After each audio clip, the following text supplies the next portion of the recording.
నాకు బాగా గుర్తుంది. ముఖ్యమంత్రిగా ఆయన 1994 చివరిలో పదవి స్వీకారం చేసిన తర్వాత నన్ను ఆయన కార్యాలయంలో ఉండమని కోరితే నేను మొదట చాలా తటపటాయించినా కూడా చివరికి అంగీకరించాను.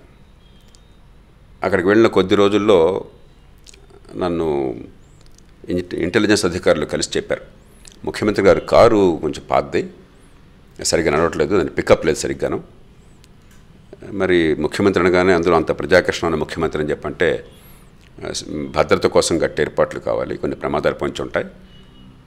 ఈ పోలీసు వాహనంతో ఇంటెలిజెన్స్ వాహనంతో సమానంగా పరిగెట్టలేకపోతుంది, కొత్త కారు తీసుకుంటే బాగుంటుందని నాకు సూచించారు. కొంచెం గట్టిగా ఒత్తిడి తీసుకొచ్చారు.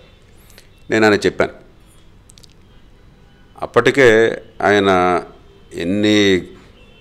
ఎంత ఖజానా కష్టమైనా కూడా ఈ ప్రొహిబిషన్, ఇది మన మద్యపాన నిషేధాన్ని ఆయన అమలు చేయాలి అని పట్టుదలతో అమలు చేశారు.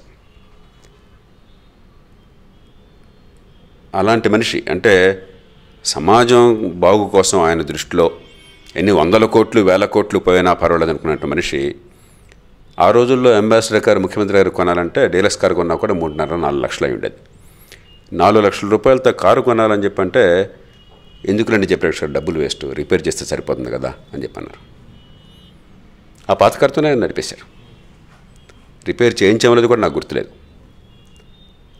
ఈవేళ మీకు కోట్ల రూపాయలతో ఏదో మంత్రి పదవులు, ముఖ్యమంత్రి పదవులు, చివరికి ఎమ్మెల్యే పదవులు అని చెప్పంటే రాజభోగాలు అని చెప్పి అనుకుని ప్రజల డబ్బును వెచ్చలుడిగా ఖర్చు పెట్టేటువంటి మన సమాజంలో ఒక ముఖ్యమంత్రి స్థాయి, అందులో అంత ప్రజాదరణ విశేషంగా పొంది నిఖారసైన నాయకత్వం స్థాయిలో ఉన్న మనిషి 3-4 లక్షల రూపాయలు ఆయన కారుకి సరిగ్గా నడవటం లేదు, భద్రత కూడా ప్రమాదం ఉందని చెప్పనుకున్నా కూడా 3-4 లక్షల రూపాయలు అనవసరం ఖర్చు చెప్పనుకున్న మాట అలాంటి మనిషి ఉన్నారని చెప్పంటే బహుశా ఇవాళ తరం చాలా ఆశ్చర్యపోతుంది.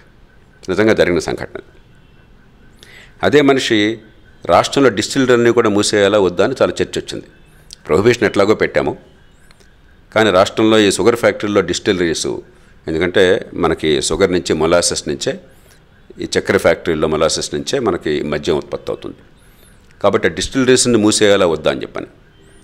ఒక వాదన ఏమిటంటే డిస్టిలరీ ఒక పరిశ్రమ, 50,000 మంది దానిలో ఉద్యోగాల్లో ఉన్నారు, దాని మీద పన్నుల రూపంలో 100 కోట్లు వస్తున్నది.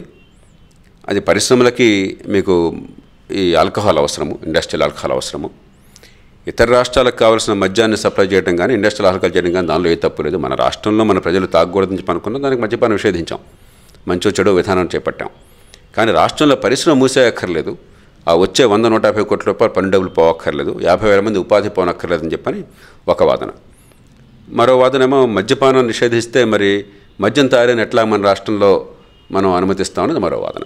నేను ఆయనకి ఆనాడు ఆర్థిక పరిస్థితుల్లో ప్రతి రూపాయి విలువైంది కాబట్టి ఈ 100 కోట్ల రూపాయలు పోగొట్టుకోవడం మంచిది కాదు, 50,000 మందికి ఉద్యోగం పోవడం మంచిది కాదు, పరిశ్రమల్ని ప్రోత్సహించడం అవసరం మనకి, కాబట్టి అది వేరు ఇది వేరు అని చెప్పని నేను నా వాదన చేశాను. సరే, ఇతరుల వాదన ఇతరులు ఉంటుంది.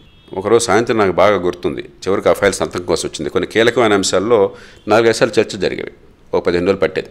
ఆయన మనసులో స్థిరంగా ఉండాలి, ఆయన ఆర్గ్యుమెంట్స్ 2 పక్కలే వినేవారు. చివరికి ఒక నిర్ణయం చేసుకున్నారు. రాజకీయ నిర్ణయం ప్రభుత్వాధినేత ఆయన కాబట్టి, ఆ బాధ్యత వారిది కాబట్టి విధాన నిర్ణయం వారు చేసేవారు. ఆ రోజు ఆయన ఆ బట్టల్లో చాలా ఋషిలాగా ఉన్నాడు.